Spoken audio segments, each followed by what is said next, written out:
Guys, today we're back with another March Madness prediction, and it's going to be the Final Four, UConn versus Alabama, and whoever wins this will end up facing Purdue in the national championship, and whoever wins this, I think it'll be a good game between them and Purdue.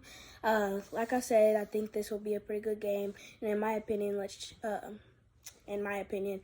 check the matchups. The first matchup is at point guard for UConn. That is Tristan Newton. Tristan Newton's been doing really good this year, averaging 15 points, 6.7 rebounds, and 6.1 assists while shooting 41.4% from the field and 31.9% from three. He struggled with efficiencies in the regular season, and he's been doing that a little bit in March Madness. On the other side of the ball, Alabama has Mark Sears, who was the best player for Alabama this year, and he's been going off in the tournament, averaging 24.3 points, 5.3 rebounds, 3.8 assists, and 1.8 steals while shooting 58.8% from the field and 44.7% from three. If he can have a similar performance against UConn, I think that Alabama has a chance to win.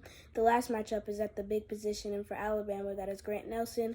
Grant Nelson has the speed and size for Donovan Clingan, and also on offense, he can bring him out and prevent him from sitting in the paint, blocking anything that gets down there. And then Alabama needs him to get on a roll, because when him and Mark Sears are doing good, they proved that they can beat really good teams, like when they beat North Carolina. And he averaged 11.7 points, 5.6 rebounds, and 1.6 blocks while shooting almost 49% from the field and 27.4% from three. He could work on getting his rebounding numbers up and his three-point efficiencies, but other than that, he's been doing really good.